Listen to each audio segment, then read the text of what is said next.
Assess your first 4 practices at the college level. Decent, you know. I mean, I'm not gonna say they were great. I just turned 18, so I'm not gonna be All-American right when I get here. But that's the plan eventually, you know.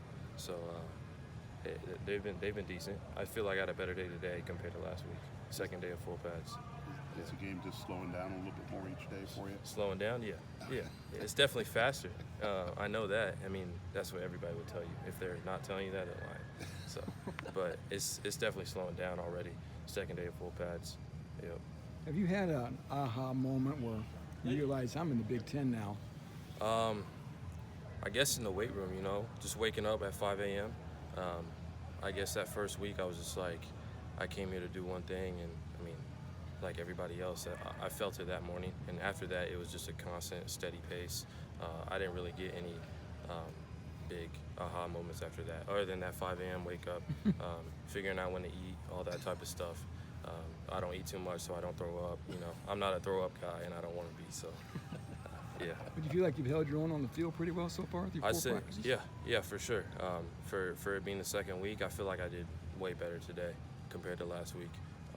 I feel like it's an upscale from here.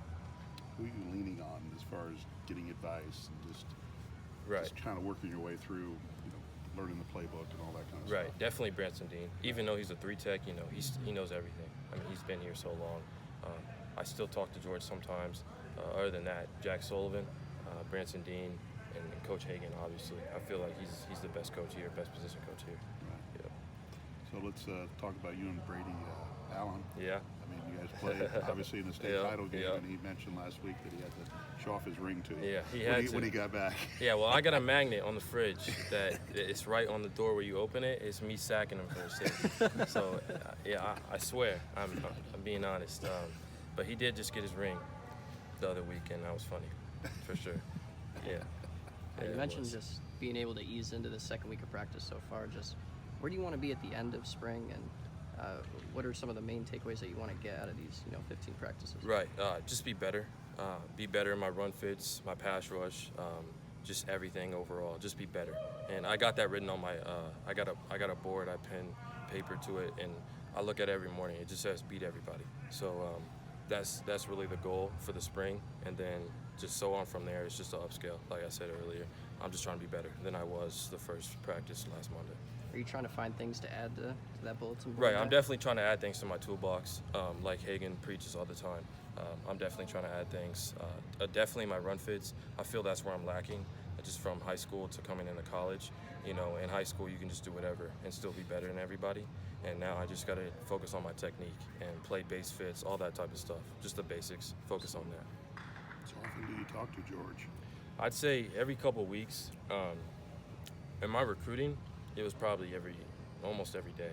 It was in my recruiting, him and Coach Reno, trying to figure out what was going through the racks and how it will be when I got here. What was the BS? What was the real? All the stuff you get in recruiting, especially when you're about to commit.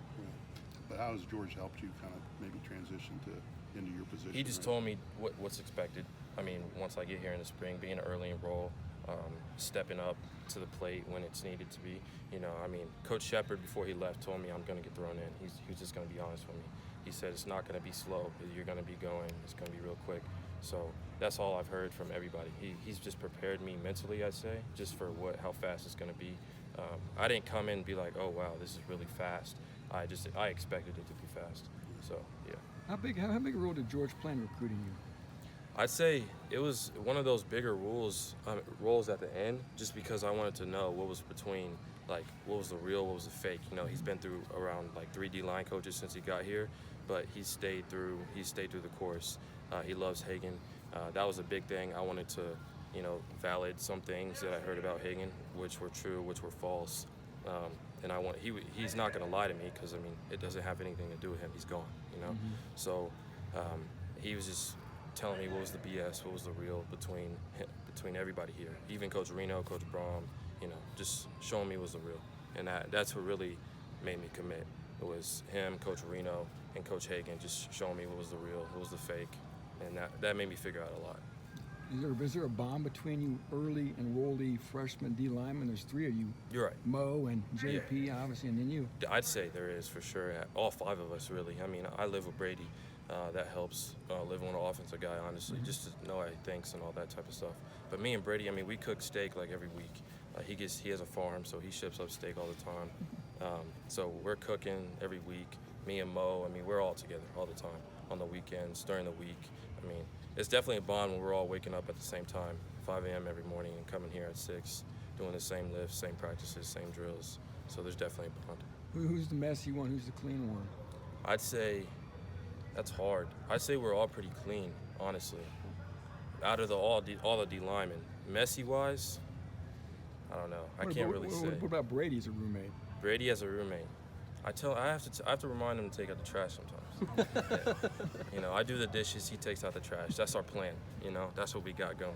That's the rotation. Yeah. Both of you cook, or does one of you cook? I cook. Brady, he's adjusting to the cooking life. You know, he's still warming up some things from the store, but he'll adjust. Why are you such the cook? Me? I don't know. I mean, I just watch. I don't know. It's just I don't know. I just cook more. I like cooking. You know, fish, steak, chicken, grilled chicken. Yeah, that's about it. Yeah. Are you going to go back to your prom? Brady is. I probably won't. I might go to my girlfriend's. She's at a different school. So yeah. So yes, I'll go back for prom. Yeah. Anything significant about number 9, or was it just handed to you? 5+4. That's what I wore in high school, and 54 is what my uncle wore. My uncle Joe. I'm named after him. He played at Butler, and then I'm pretty sure my grandpa wore 9 when he played baseball here. I think. Don't put that on the record, but I know I wore it. I wore 54 for my uncle. He died of cancer. I'm named after him. So 5+4 was 9. I wanted a single digit. I wanted to go down. So that's why. What would be the name of your grandpa that played baseball? That's wrong. I don't. Dykusen. That's his last name. Okay. So I don't know if that was his number or not, but yeah. We could probably check on that. Yeah, you probably could.